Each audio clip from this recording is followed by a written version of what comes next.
We hear about these pasta parties beforehand. Should we be doing that? Or is that just an excuse to kind of pig out, I'm going to run the next day? It's definitely an excuse, but it's needed because the night before the race, that's the best time to really fuel your muscles to store that carbohydrate that we all need for the race, so we're gonna need for the race. The only mistake that people do though is either eating too late, too much, and only carb loading the night before.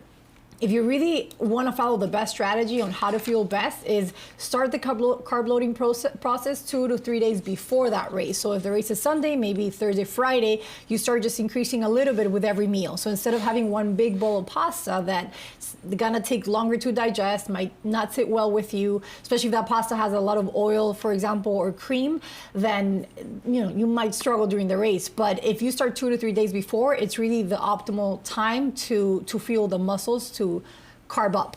So, right. But it's a great way to socialize the night before, calm maybe the race jitters that people get. So hanging out with their friends, with their family, talking about the race. But the only thing that I would say is don't eat too much.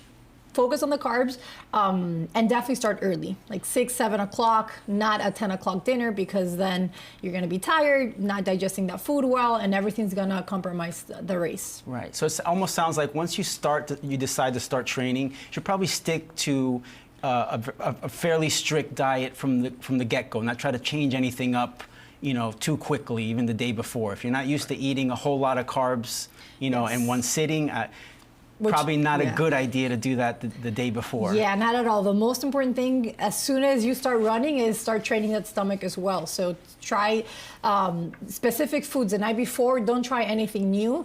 Experiment with the things that you already know that you can tolerate, and then work with the portion sizes. Same thing with what you're eating during the run. Don't try anything new like the week before the race. The training is the part to experiment. So if you heard of a new brand or a new gel that you want to try, that's the timing to do it, but not even the week before the race, because you don't know how you're going to tolerate that. So, Great.